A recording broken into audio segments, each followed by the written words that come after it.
Alright, movie fans, back for more movies, and this time, as you guessed, the most underrated, or at least the ones I think are the most underrated of 2016. So, yep, these are the ones that are pretty much the underdogs. You know, the negatively received or mixed received, and, well, I think deserve better, in my opinion. I'm sure most people can agree, so, just my opinion, people. So, let's get to it. Number 10, Blair Witch. Okay, obviously this is the sequel, the true sequel after the second Blair Witch, Book of Shadows that is, was, well, pretty negatively received, and, well, I think it looked at unfairly. It's obviously different from the first one, after the first one was a big sleeper hit and pretty much started the whole found footage, you know, movie genre. And, well, this one obviously came around to be the true follow-up, and I know it took many years to happen, and I know it may seem recycled, and my biggest complaint probably is the title, calling it just simply Blair Witch, just without the word project in the title. I mean, don't you think they should have called it, like, Blair Witch Continued, or Blair Witch, The Next Generation or something, or Next Chapter or something? I mean, I know they obviously can't call it 2, because I guess that would confuse with the title. I mean, it's just like Texas Chainsaw, the sequel that came out in 2013, but let's not compare it to that. That was freaking god-awful. I mean, this one is actually pretty well worth it. I mean, I know it may seem a lot recycled stuff from the first movie. You know, they go in the woods, and a lot of weird shit happens. The stuff appears, you know, those voodoo stick things, and, you know, they get lost and all that stuff, and they come across the house, but not to give too much away. I think it gets its scares and chills and everything, but it's a lot of slow parts, especially at the beginning, but I think it does its job, and I think it was well refreshing to see this, you know, a true sequel, a follow-up to, well, a great found footage movie. Yeah, I'd say it was well worth it. May not be as epic as the first one, that is because, like I said, it may seem a little too recycled, but, well, I'm glad I saw it, and I thought it was pretty decent. Number 9, Lights Out. Okay, another horror film, and I was really iffy on this one, and this was kind of a mixed bag amongst most people, and I could definitely agree, but I think it has plenty of chills, especially for a PG-13 rated horror film. I mean, it's no Conjuring 2 or anything like that, but out of all the crappy horror films we got this year, this one actually I think was well worth the wait. I mean, it's, you know, it's got a pretty good concept, you know, lights go out and, you know, crazy shit happens. Obviously, it's a woman that appears who's pretty much allergic to the light, and the mother's pretty much, you know, her friend and all that stuff. So I think it had a good concept and everything. It may have seemed a little bit predictable and preachy at some parts, but I think the acting and everything and the suspense, I think, held on pretty well for the most part. Obviously, James Wan served as the producer of this movie, and we already know what a great horror film director he is, and I think he helped out a lot to make this almost as good as Conjuring 2. Obviously not as good, but, well, almost as good. So, yep. Definitely give this one at least one watch. Number 8, Miracles from Heaven. Okay, this is obviously one of those, like, religious-related films. Obviously, it's based on a true story, and I'm not usually for these sappy drama movies, but this one actually had me pretty well attached to it. It's a great story, obviously, about a young girl who is obviously experiencing problems with, I think, digestive problems, supposedly, and, you know, I think the concept of the movie was very intuitive, and it had, you know, great heart to it as well. Like I said, it might seem a little bit preachy, but I think it was better than that other one that came out a few years ago. Was it Heaven is for Real? And, you know, with the whole near-death experience. I know the trailer did give a lot away. It was a major spoiler, but I think the acting performances and everything, it definitely really was quite a tearjerker for the most part. And, well, as much as, like I said, I don't really care for these kind of films for the most part, but this one, I think, definitely deserved a lot of attention. It was just well worth it. So, give it a watch, unless you really don't like crying your eyes off, but I think it was very well worth it. Number 7, Batman v Superman: Dawn of Justice. Okay, I already reviewed this movie, and I thought it was pretty decent, especially after all the negative reactions it's been getting. I know DC Comics has not been on the best roll of their life compared to Marvel. I mean, Marvel's pretty much dominated. And, yes, we all know this film started out good at the box office and then just pretty much tanked. I mean, like most other DC movies have lately, aside from the Dark Knight trilogy, that's pretty much their only saving grace, but I don't think this one was that bad. There are some good things, but there are some bad things. Bad stuff I'll get out of the way first. Yes, Jesse Eisenberg was not Lex Luthor. He reminded me nothing of him. Yes, the story seemed a little bit messy, throwing Wonder Woman in it, and then all these other character references like Aquaman, The Flash. Yes, the Doomsday character was kind of wasted. I mean, I know he was a, I shouldn't get too much into detail there. I know he was all CG and everything, so yes, a very bloated movie with a lot going on at one point. They should have it's basically, obviously, a Justice League, promotion. It's hinting that it's coming up because Marvel's doing it with the Avengers. Obviously, DC's got to do it with the Justice League, but they're good things. Ben Affleck as Batman. I was really iffy, just like anybody else was, but he really surprised me. Jeremy Irons was really good as Alfred, and the fight scenes where he's fighting all the criminals and everything on screen was the strong point of the movie. It was definitely a very well entertaining part of the film, and it was well worth it. And I know the fight scene between him and Superman was just there for filler purpose, when he just has the weapon that can kill him instantly. So I know there's spoilers in this, but just be aware of that. And I know it's very long and everything, so there you have it. Not a terrible movie. I'd say it's at least worth one watch. That's why I consider it underrated. It's decent, but not terrible. Number 6, Money Monster. Okay, I know I haven't even mentioned this one before, but I was a little bit iffy, but seeing how George Clooney and Julia Roberts, two of the greatest actors in Hollywood, are in this, I thought this had a chance, and I think it did something for it. I know it's about Wall Street or stocks or whatever the hell it is, and I know a lot of that crap in the movie is kind of boring, but actually it's more to it than that. It's obviously about somebody taking George Clooney's character hostage, and I think it has some pretty good suspense and pretty good performances as well. I mean, George Clooney, you can always expect a great performance out of him.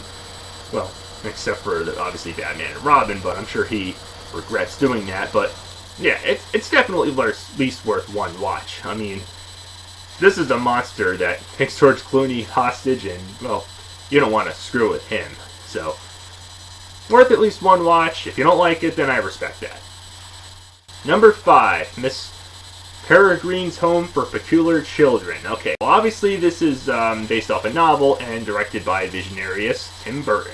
He's been one of my favorites for pretty much my whole life, even though he's pretty much hit a couple of speed bumps here and there with Dark Shadows, Alice in Wonderland, and so forth. So, yeah, I know every director has to have their worst movie, but this one I think is very underappreciated for the most part, and I pretty much got what I expected.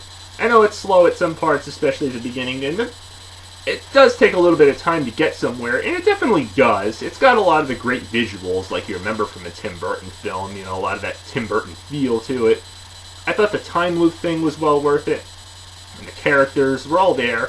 It feels kind of like a mix between Harry Potter and X-Men, sort of, the fact that they're in a home, secluded from the rest of the world because they all have different powers and everything. The humor is all there, and, yeah, I know, the villain's concept was a little bit weak. And the fact, I know the eyeball thing make you feel a little bit squeamish and everything watching that, so that's where you want to look away for a little bit. But I think it was pretty entertaining movie. I don't see why critics were so hard on this one. It may not seem like the most original concept, but I think it was very underrated, and that's why it's on this list. Number 4, 13 Hours. I know there's obviously subtitles to it, but yeah, a Michael Bay movie. I really thought this movie was going to suck. I, like most other people, was quick to turn this down. I obviously only rented this one, and wow, I could definitely agree with most people. A mixed bag amongst critics, but it is definitely probably one of Bay's strongest films that he ever directed. And yes, Michael Bay, we all know that name is pretty much infamous amongst Hollywood for the Transformers franchise, which started out great with the first one, or pretty good, I should say, and pretty much went to shit. And I know there's another one coming out next year, and well, as well as producing the Ninja Turtles movies, which most people despise, as well as Armageddon, Pearl Harbor, and so forth. And this one, surprise, surprise, he actually pulled it off for the most part. Yes, I know it's very long. Yes, there's a lot of firework-like explosions, but for 3 hours, I think it was well worth it. I mean, it definitely kept me entertained, even though there was a couple of slow parts and a lot of over-the-top explosions, like I said, but I think it definitely pulls it off and shows Michael Bay's strong point. Maybe not, Best Picture winner of the year, but at least worth one watch. Number 3, Legend of Tarzan. Okay, I know we've all seen Tarzan before, and you're probably like, when you saw the trailer, ugh, another one. Can they come up with something original? And I didn't think much out of this movie until I saw it in IMAX, well, IMAX 3D to be exact. Surprisingly, the 3D effects were actually pretty good. Christopher Waltz, I think, did a pretty decent job as the villain, you know. May not be the best villain performance like Inglourious Basterds, but it was pretty well worth it. The plot may not seem very original, and I know it seemed a little slow at the start, but when it gets good, it gets good. I know there's a lot of CG effects and everything, but once the action starts and all the fight scenes with Tarzan, when he comes into the picture, I think it was very well worth it. Might seem a little cliche, but hey, that's who Tarzan is. I mean, the plot and, well, title of the film is not very original, but I think it definitely gives a good pounding to the chest right there. Number 2, Suicide Squad. Yes, I already reviewed this one, and as you guessed, just like Batman v Superman, another DC comic movie that's, well, obviously related to that one. It takes place after it, to be exact. And, yeah, I agree. I don't see why this one... I could definitely see why there were negative comments on it. First of all, I know the plot was a little dark, and, you know, the villain... Well, even though it's all villains as the main characters trying to do good for the city... The performances out of them were really good. I mean, you gotta give credit, especially to the one who played Harley Quinn, Margot Robbie, whatever her name is. Yeah, she's the same one who obviously played Jane from the Tarzan movie, like I mentioned before. And especially Will Smith, who played Deadshot. I mean, he's a great family man. He's just trying to provide for his daughter and everything. And all the other guys were pretty good, especially the guy with the firepower and everything. So... yeah, I think it was a well-worked story and everything. I know, the person that they were trying to fight, the Enchantress or whatever, may not have seemed the most creatively designed character, or villain, you know, villain, I should say, since they're all villains. But I thought it was a pretty cool adventure, you know. I thought the action was good, and I thought all the humor was well spot on, especially out of Harley Quinn. She definitely pulled it off. I know the Joker, played by Jay Leto, may have seemed like he tried a little too hard. I mean, it's impossible to compare him to Heath Ledger from The Dark Knight. Not that it's really remotely possible. I mean, it's completely unfair to, since he passed away. But I think he did a pretty decent job. So, and I thought this movie was, well, underrated for that reason, and that's why it's at this spot. And the number 1 film that I think is the most underrated of 2016, just my opinion, people, XMen Apocalypse. Okay, another one that I already reviewed. Big surprise there, aren't you? No, not really. But, yeah, another one that I couldn't believe got, well, mostly mixed to somewhat negative reactions, and I was surprised. I thought Bryan Singer pulled it off pretty well with this one. I mean, you had the guys who played... Obviously, it's only younger Magneto and Charles Xavier, not Ian McKellen and Patrick Stewart as the older version, since it's not, you know, time traveled involved. Obviously, it takes place during the 80s, and it shows when Jean Grey and Cyclops come into their school for the first time, and... obviously, and I was really dying to finally see this character Apocalypse. Yes, I know he was CG, but I thought the design to him was okay. It did the job, and the destruction sequences were really good. The humor was spot on, and it was a little bit long, but I think it did the job very well. I saw nothing wrong with this movie, and it was great to knowing that we were hinted that we were finally going to get to see this character, especially for any diehard X-Men or Marvel fan in general. So... yeah, great performances. I know the ending with, well, I'm not going to give too much away. It may have seemed like it kind of rushed it a little bit, but action was good. Characters were great.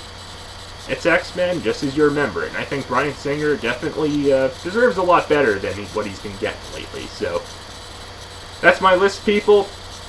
As I said, comment, but avoid negatively, especially obscenely commenting. Till next time, keep watching.